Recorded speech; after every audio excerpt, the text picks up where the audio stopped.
The Holy Bible, New King James Version, Genesis 30. Now when Rachel saw that she bore Jacob no children, Rachel envied her sister, and said to Jacob, "Give me children, or else I die." And Jacob's anger was aroused against Rachel, and he said, "Am I in the place of God, who has withheld from you the fruit of the womb?" So she said, "Here is my maid Bilhah, go into her, and she will bear a child on my knees, that I also may have children by her." Then she gave him Bilhah her maid as wife, and Jacob went into her. And Bilhah conceived and bore Jacob a son. Then Rachel said, "God has judged my case, and he has also heard my voice and given me a son." Therefore she called his name Dan. And Rachel's maid Bilhah conceived again and bore Jacob a second son. Then Rachel said, "With great wrestlings I have wrestled with my sister, and indeed I have prevailed." So she called his name Naphtali. When Leah saw that she had stopped bearing, she took Zilpah her maid and gave her to Jacob as wife. And Leah's maid Zilpah bore Jacob a son. Then Leah said, "A troop comes." So she called his name Gad. And Leah's maid Zilpah bore Jacob a second son. Then Leah said, "I am happy, for the daughters will call me blessed." So she called his name Asher. Now Reuben went in the days of wheat harvest and found mandrakes in the field, and brought them to his mother Leah. Then Rachel said to Leah, "Please give me some of your son's mandrakes." But she said to her, "Is it a small matter that you have taken away my husband? Would you take away my son's mandrakes also?" And Rachel said, "Therefore he will lie with you tonight for your son's mandrakes." When Jacob came out of the field in the evening, Leah went out to meet him and said, "You must come into me, for I have surely hired you with my son's mandrakes." And he lay with her that night. And God listened to Leah, and she conceived and bore Jacob a fifth son. Leah said, "God has given me my wages, because I have given my maid to my husband." So she called his name Issachar. Then Leah conceived again and bore Jacob a sixth son. And Leah said, "God has endowed me with a good endowment, now my husband will dwell with me, because I have borne him 6 sons." So she called his name Zebulun. Afterward she bore a daughter, and called her name Dinah. Then God remembered Rachel, and God listened to her and opened her womb. And she conceived and bore a son, and said, "God has taken away my reproach." So she called his name Joseph, and said, "The Lord shall add to me another son."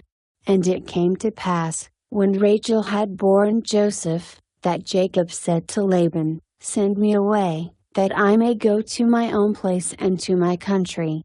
Give me my wives and my children for whom I have served you, and let me go, for you know my service which I have done for you." And Laban said to him, "Please stay, if I have found favor in your eyes, for I have learned by experience that the Lord has blessed me for your sake." Then he said, "Name me your wages, and I will give it." So Jacob said to him, "You know how I have served you and how your livestock has been with me.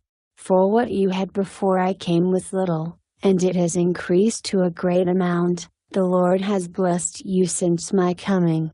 And now, when shall I also provide for my own house?" So he said, "What shall I give you?" And Jacob said, "You shall not give me anything. If you will do this thing for me, I will again feed and keep your flocks. Let me pass through all your flock today, removing from there all the speckled and spotted sheep, and all the brown ones among the lambs, and the spotted and speckled among the goats, and these shall be my wages. So my righteousness will answer for me in time to come, when the subject of my wages comes before you. Everyone that is not speckled and spotted among the goats, and brown among the lambs, will be considered stolen, if it is with me."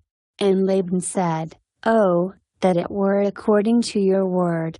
So he removed that day the male goats that were speckled and spotted, all the female goats that were speckled and spotted, every one that had some white in it, and all the brown ones among the lambs, and gave them into the hand of his sons.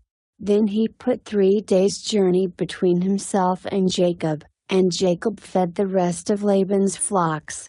Now Jacob took for himself rods of green poplar and of the almond and chestnut trees, peeled wide strips in them, and exposed the white which was in the rods. And the rods which he had peeled, he set before the flocks in the gutters, in the watering troughs where the flocks came to drink, so that they should conceive when they came to drink. So the flocks conceived before the rods, and the flocks brought forth streaked, speckled, and spotted. Then Jacob separated the lambs, and made the flocks face toward the streaked and all the brown in the flock of Laban, but he put his own flocks by themselves and did not put them with Laban's flock. And it came to pass, whenever the stronger livestock conceived, that Jacob placed the rods before the eyes of the livestock in the gutters, that they might conceive among the rods. But when the flocks were feeble, he did not put them in, so the feebler were Laban's and the stronger Jacob's. Thus the man became exceedingly prosperous, and had large flocks, female and male servants, and camels and donkeys,